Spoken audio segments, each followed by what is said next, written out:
Hey guys, welcome back to my channel. My name is Megan and I'm doing a how to travel to Disney with a baby. If you saw my video on how to travel, which if you haven't, yeah, it was a good one. I'll put it up here. I'm going to follow the same format where I tell you all the different things I found in my research on things to do when you're in Disney with a baby, tips and what to avoid, and then I will vlog my experience there and then go over all of my learnings after I've been there. So, to start, they have baby care centers in all the parks where you can nurse your baby, feed your baby, you can buy anything if you forgot it, or just get some quiet space away from the loud and busy parks. Take a nap with your baby.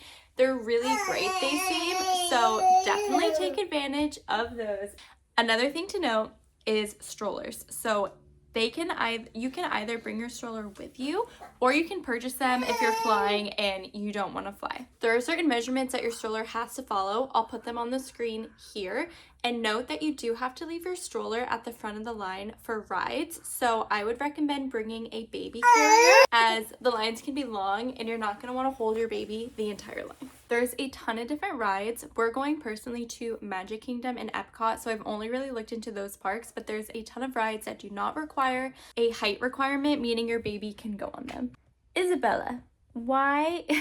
Some of the popular ones in Magic Kingdom are Under the Sea, that's the Little Mermaid ride, Winnie the Pooh, and even rides like Pirates of the Caribbean don't have a height requirement, but do be careful if you do that ride because there is a drop, so maybe learn your baby's temperament before trying that one. Peter Pan, It's a Small World, and Haunted Mansion also have no height requirements and are great options for babies. I've heard a lot of good things about Haunted Mansion, but that one is a little more on the scary side as far as like music and visual, so if you think that might freak out your baby, maybe avoid that one. And then a fun fact on something I saw when I was researching, but there's actually an indoor park in the line for Dumbo. So if you're wanting to just get away, have them play in the park, or maybe take a little breather from the busyness, or even breastfeed, that's a hidden gem.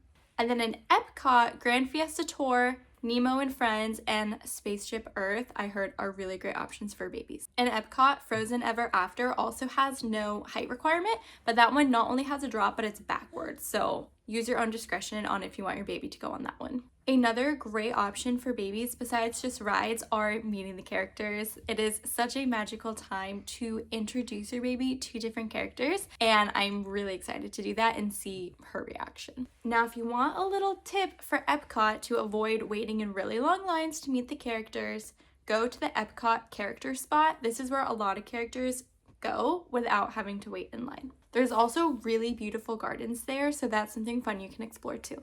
Now, a safety tip and something to be wary of is as there's a lot of people, definitely try to have some sort of plan in action in case you get separated from your child. You can either try an air tag, or for a more affordable option, you can maybe put on their back your name and your number in case you get separated. Now, your baby is probably still napping during the day. My baby is going to be 8 months when we go, so she's currently taking 2 naps a day. So make sure you stick to that nap schedule and think about, do they have to sleep on you? Can they sleep in a stroller? Maybe go back to your hotel if it's local or on park grounds and have them take a nap. Definitely don't be on a ride or doing something high energy during their nap time.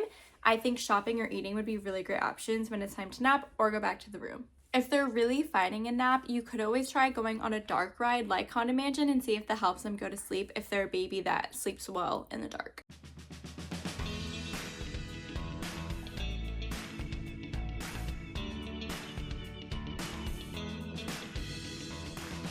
Hello, it is a few days after our Disney trip and I just wanted to film a little recap. Overall, it was so much fun. If you are thinking about going to Disney with your baby, definitely consider it. Don't let the fear of them being a baby and having to deal with naps and feeding and all those things get in the way, or the fact that they won't remember it, because you will have the memories and they will have the photos. So some top things I want to recap. First was the feeding and the nursing rooms. So I never personally saw the nursing rooms. I believe they're on Main Street in the very beginning of the park, but that just wasn't practical for me for feeding because we're not at the front of the park very often, and I never came across one. And when she needed to feed, I fed.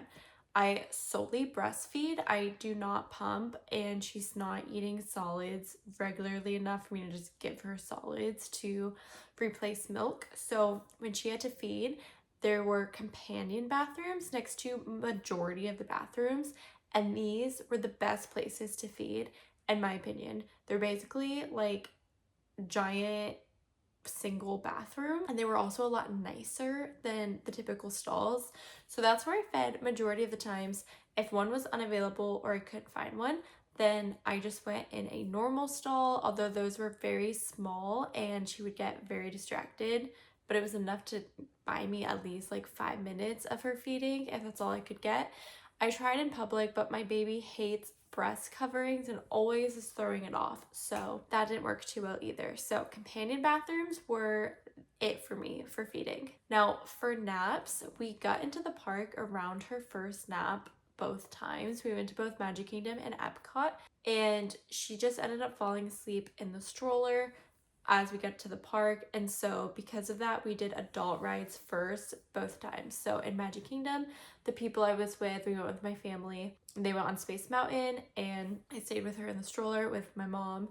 The second time in Epcot, people went on Soarin' Around the World, and again I stayed with her and put her to sleep. I think in that one she wasn't able to fall asleep in the stroller, so I just contact napped with her, and I did not get up for 30 minutes because I wanted her to get a complete cycle of sleep, so that if I moved her and she woke up, she at least got one full cycle. And she did wake up as soon as I moved her. And then for the second nap, we just did lunchtime. So she stayed in the stroller, she napped, and we had lunch. She's on a 2-nap schedule, so that worked well for us, but her naps were definitely reduced. She typically has a 2-hour nap for her first nap and then a 1-hour nap for her second nap, having about 3 hours a daytime nap. She had like 2 30-minute naps, so it was definitely reduced, but she did really well and just caught up on sleep the following days after, and that seemed to be okay. Now, I mentioned that the strollers have to be a certain size. Nobody ever checked her stroller, so either they're not strict about this or they just didn't check because it didn't look close to being their mandatory size. So that ended up being okay. If you're on the cusp of the size, maybe they won't check. Now, I thought, given her age, that characters and like the parade and visual things she could look at would be her favorite. She could care less about the parade. I couldn't even get her to look at what was happening in the parade. She just was looking at like, who even knows, like shoes or random things that she found interesting. And the characters, we actually have a picture with Belle that was so funny because she would not look at the camera and was just staring at Belle's dress. She just literally was like this the entire photo.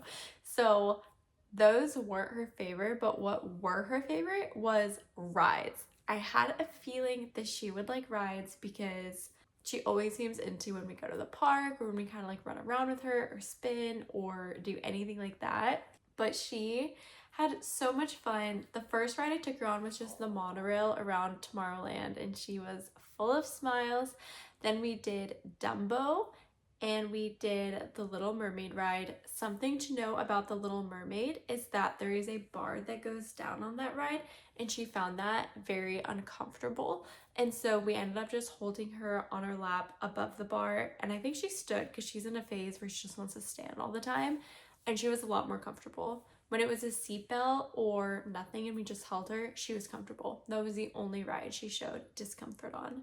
And then we also did the teacups, Pirates, which I was nervous going on Pirates because there's a drop and then just so much going on with the Pirates. I didn't know if it would be too much stimulus, but she loved it. I had my husband hold her for that ride because I felt a little anxious and I didn't want my own nervous energy to make her feel nervous.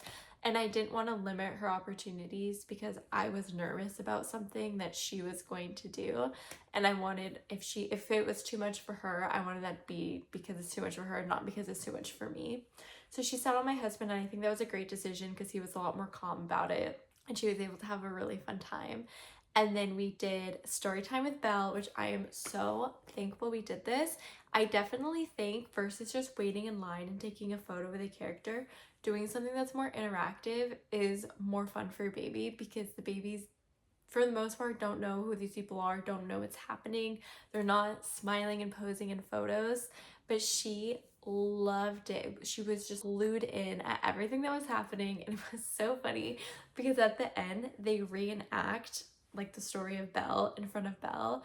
And this guy, he like screamed really loud. He was like, ah! And she just like whips her head to look at him. And the rest of the time, she had no interest in Bella. She was just like, at the guy who did that, and it cracked me up. It was really funny. So overall, she had an amazing time in Magic Kingdom, loved all the rides. In Epcot, we did the Finding Nemo ride. This was so much fun, and something I didn't know is the Finding Nemo ride goes into an aquarium. You can do the aquarium without going on the ride, but we spent probably a half an hour in there, and she was glued to all the glass and just watching the turtles and the jellyfish and all of the animals and fish.